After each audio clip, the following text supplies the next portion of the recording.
അപ്പോൾ ഇന്ന് നമ്മൾ എടുക്കുന്ന സിനിമയെന്ന് പറയുന്നത് മണിച്ചിത്രത്താഴ് എന്ന് പറഞ്ഞ സിനിമയാണ്.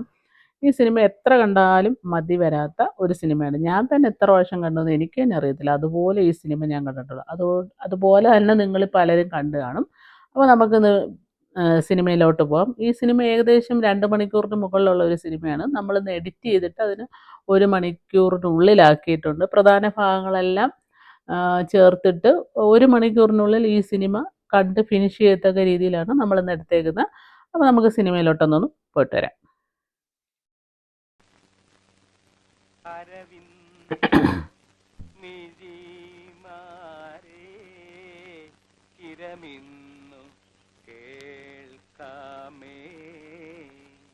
ശരബിന്ദു മുഖി മാരേ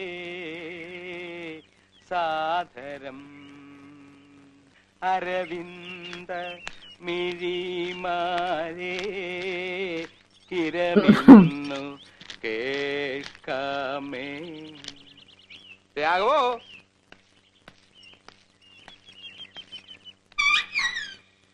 രാഘവ,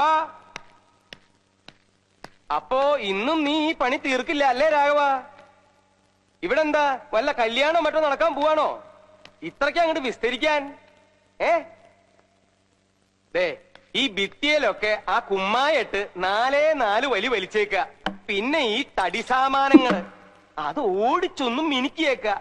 ഇത്രയല്ലേ ഞാൻ നിന്നോട് പറഞ്ഞുള്ളൂ. അതിന് നീ ഈ കുമ്മായവും കോലും ആയിട്ട് ഇതിനകത്ത് കേറിയിട്ട് ദിവസം എത്രയായി?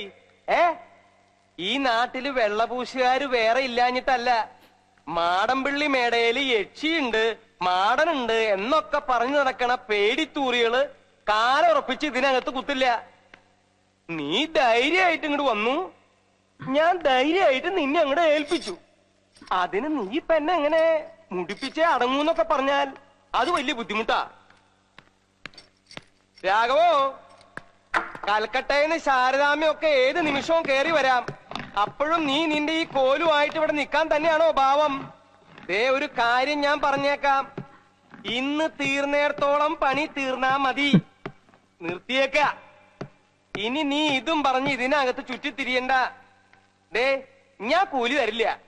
രാഘവോ, ഞാൻ ഈ പറയണതൊന്നും നീ കേൾക്കണില്ലേ? ഇവൻ എവിടെ പോയി കിടക്കുക? കൊട്ടാരല്ലേ രാഘവോ,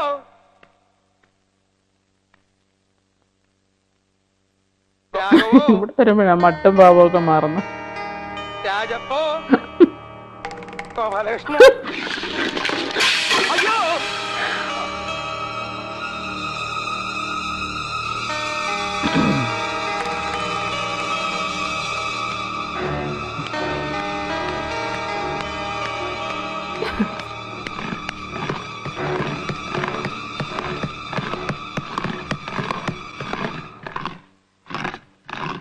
ഈ കസേരയിൽ നടന്നാണത്.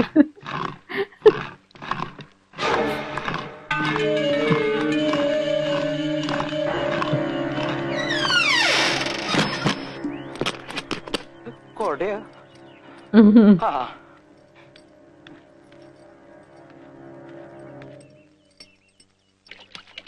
മാടമ്പിള്ളി പോയി ലേശം താമസിച്ചു. നടക്കട്ടെ നടക്കട്ടെ. ഉണ്ണിത്താന്റെ മോളുട്ടി ഇപ്പൊ ഇങ്ങോട്ട് വന്നിട്ട് അങ്ങോട്ട് പോയേ ഉള്ളൂ. അതെയോ? ആയിക്കോട്ടെ. എന്നിട്ട് ഇപ്പൊ എന്തായി? എന്താവാൻ, ഞാൻ വാര്യർക്ക് ഒരു പാ അങ്ങോട്ട് ഇട്ടു കൊടുത്തു. എന്നിട്ട് വാര്യർ കിടന്നോ? പായിട്ടാ കിടക്ക്. ഞാൻ ആ പായ്ക്ക് ഇങ്ങോട്ട് പിടിച്ചു, എന്നിട്ടൊരു തായ അങ്ങോട്ട് ഇട്ടു കൊടുത്തു. അത്രയല്ലേ ഉള്ളൂ? താക്കി പിടിച്ചോളൂ. താക്കോലെടുക്കാതരുണോദയത്തിൽ താനേ മുഴങ്ങു. നിർത്ത്. താക്കോൽ കൊടുക്കാതേന്ന് ചൊല്ലൂ. അതേലോ, താക്കോലെടുക്കാ. ഇനി ഉണ്ണിത്താൻ എന്താ താക്കോൽ എടുക്കാതെ? എന്താ ഇത്? എടുത്തിട്ടില്ല, അത്ര തന്നെ. ശരിക്കും താക്കോൽ എടുത്തിട്ടില്ല. മാടമ്പിള്ളിയിലെ മേട പൂട്ടിയിട്ട് താക്കോൽ എടുക്കാൻ മറന്നിരിക്കണു. ഉണ്ണിത്താൻ ചേട്ടൻ, താനിപ്പ എങ്ങോട്ടാ? ഞാൻ അങ്ങോട്ട് വരികയായിരുന്നു. താനെടുത്തോ? ഇല്ല. താൻ എങ്ങനെ അറിഞ്ഞു? നമ്മളെ വൈദ്യര് പറഞ്ഞു.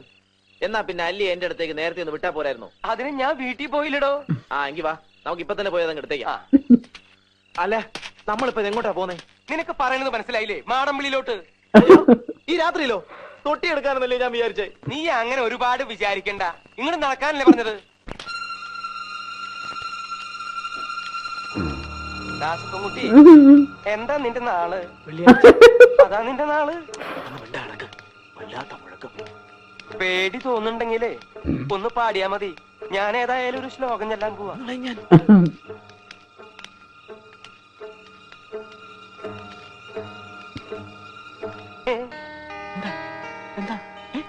ആരാ ഇത് തുറന്നത്?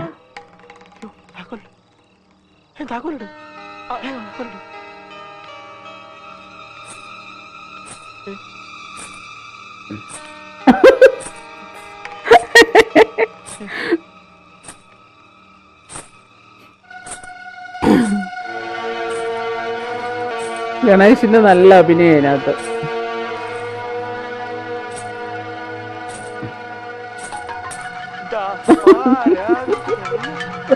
ദാസപ്പൻ മുങ്ങി.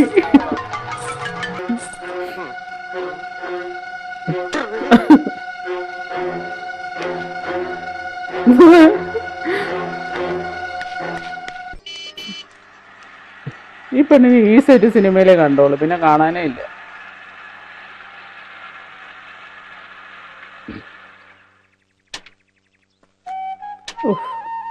സുരേഷ് ഗോപിയുടെ ഒക്കെ ഈ ഫേസ് അല്ലേ അടിപൊളിയാ.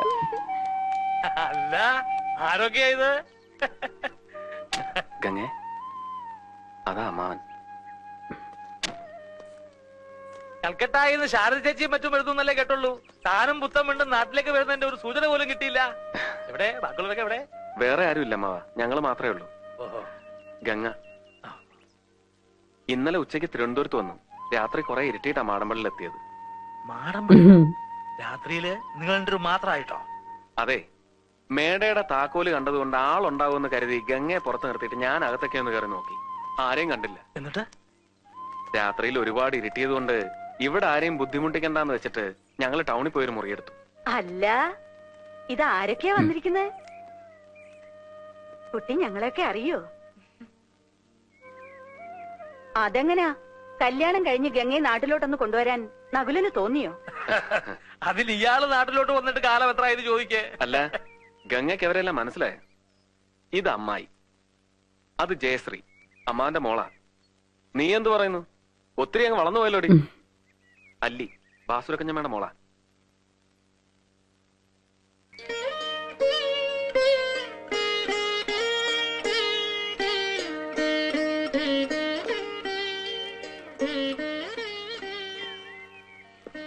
അമ്മാവന്റെ മൂത്ത മകളാ ശ്രീദേവി.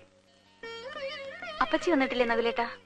അമ്മ വരാനിരുന്നതാ, പെട്ടെന്ന് ചേച്ചി കൂട്ടിക്കൊണ്ടുപോയി ബോംബേക്ക്. അല്ലേലും ആർക്ക് വേണം സ്വന്തം നാടും വീടും ഒക്കെ? അതിനെന്താ, ഇനി ഇപ്പൊ കുറെ നാള് നാട്ടിൽ തന്നെ താമസിക്കാനാ പരിപാടി. പുതിയ പ്ലാന്റിന്റെ പണി തീരുന്നവരെ ഞങ്ങൾ ഇവിടെ തന്നെ കാണും. അതേതായാലും നന്നായി. വാ മോളെ.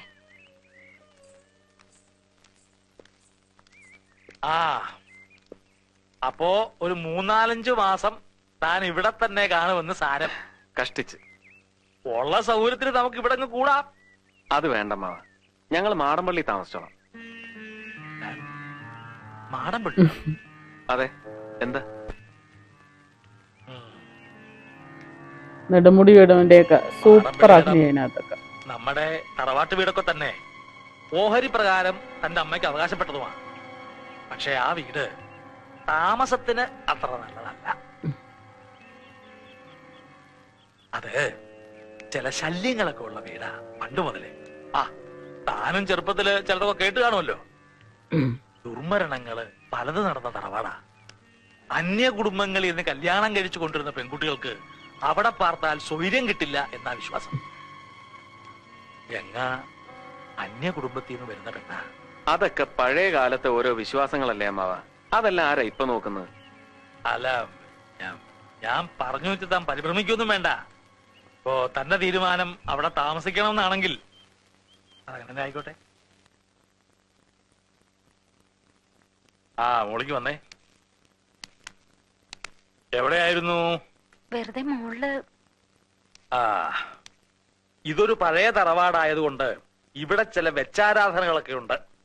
ആ മുകളിലത്തെ നിലയിൽ തെക്കിനിയുടെ ഭാഗത്തേക്ക് അങ്ങനെ ഇങ്ങനെ ആരും പോകാറ് തന്നെ ഇല്ല.